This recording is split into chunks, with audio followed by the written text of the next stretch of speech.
गेंदा का पौधा न सिर्फ अपने वाइब्रेंट कलरफुल फूलों के लिए जाना जाता है, बल्कि इसके अनेकों फायदे हैं जो कि मैं आपको इस वीडियो में बताऊंगा। तो मैं सबसे पहले आपको इस प्लांट का गार्डन के लिए बेनिफिट्स बताता हूं।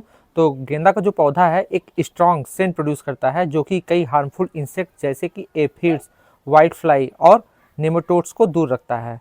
और इसके जड़ों से निकलने वाला कंपाउंड में कई सारे ऐसे तत्व होते हैं जैसे कि थियोफेंस, जो कि मिट्टी में हानिकारक कीटों को रोकते हैं।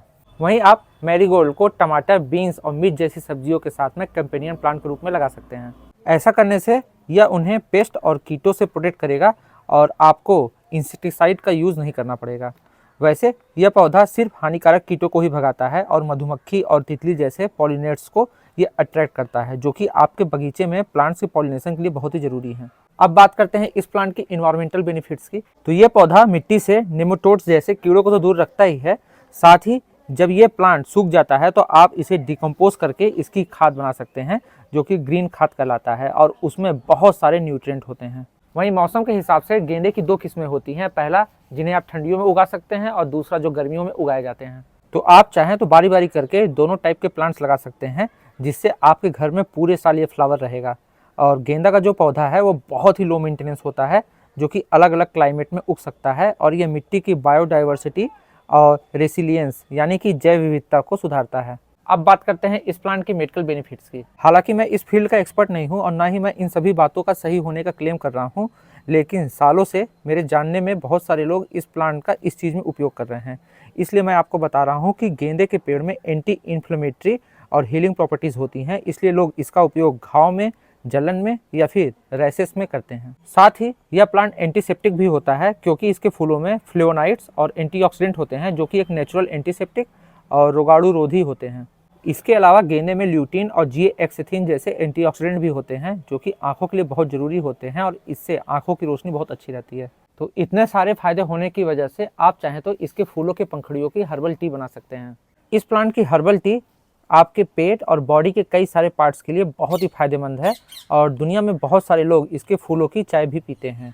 वहीं यह एक हर्ब प्लांट है और सालों पहले से लोग इस प्लांट का उपयोग मेडिकल पर्पस में यूज़ करते आए हैं और कहा जाता है कि इस प्लांट के फूलों के इस्तेमाल से त्वचा में निखार आता है, इसलिए इस प्लांट को गरीबों का केसर भी कहा जाता है। इसके अलावा इसके फूलों से नेचुरल फूड कलर और डाई भी बनाई जाती है।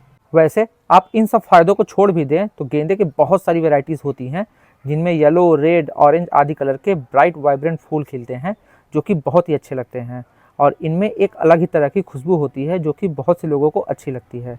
और इस प्लांट के फूल डेकोरेशन के साथ साथ पूजा में भी इस्तेमाल होते हैं, इसलिए इसकी वैल्यू और भी बढ़ जाती है। वहीं अब इस प्लांट की बेसिक केयर की बात करते हैं, जिसमें सबसे पहला आता है सनलाइट। तो यह डायरेक्ट सनलाइट का प्लांट है और आप इस प्लांट को ऐसी जगह पे रखें जहाँ पर इस पे सन की डायरेक्ट 5-6 घंटे की धूप पड़े। वहीं इस प्लांट में वाटरिंग की बात करें तो यह प्लांट बहुत ही फ्रिक्वेंट वाटरिंग मांगता है, लेकिन आप इस प्लांट में कभी भी ओवर वाटरिंग ना करें, क्योंकि यह प्लांट ओवर वाटरिंग से अक्सर खराब हो जाता है। तो इस प्लांट में वाटरिंग का सीधा सा रूल है, जब इस प्लांट की मिट्टी पूरी तरीके से सूख जाए तब आप इसमें पानी दें। वहीं अगर इस प्लांट में बहुत ही लंबे समय तक पानी नहीं दिया गया है और इसकी मिट्टी पूरी तरीके से सूख गई है तो इस प्लांट की जो ये पत्तियां हैं ये मुरझाने लगेंगी, तो ऐसे में आप इस प्लांट में पानी दे दें। वहीं इस प्लांट की पॉटिंग मिक्स की बात करें तो ये हर टाइप की वेल ड्रेन सॉइल में ये प्लांट आसानी से चल जाता है, यानी कि ऐसी मिट्टी जिसमें पानी ना खड़ा हो। तो ऐसी मिट्टी बनाना बहुत ही आसान है। जब भी आप इस प्लांट की पॉटिंग मिक्स बनाएं तो उसमें थोड़ी रेत और गोबर की खाद मिला दें, मिट्टी बहुत ही अच्छे तरीके से वेल ड्रेन बन जाएगी। इस प्लांट में ठंडियों में ढेर सारा फूल पाने के लिए आप इसमें सरसों की खली का लिक्विड फर्टिलाइजर का इस्तेमाल कर सकते हैं। हालांकि यह जो खाद होती है थोड़ी गर्म होती है, इसलिए आप इसे गर्मियों में इस्तेमाल नहीं कर सकते। तो गर्मियों में आप इसमें वर्मी कंपोस्ट या फिर जो उपले की लिक्विड खाद होती है उसे इस्तेमाल कर सकते हैं। वहीं आखिरी पॉइंट, इस प्लांट की प्रोपोगेशन की बात करें तो आप इस प्लांट को कटिंग और इसके सीड दोनों के थ्रू प्रोपोगेट कर सकते हैं। तो जो इसका ये फूल होता है आप ये देख रहे हैं, इसे तोड़ करके आप छांव में सुखा लीजिए और इसे अलग कर लीजिए। तो ये जो देख रहे हैं ये इसके सीड ही हैं।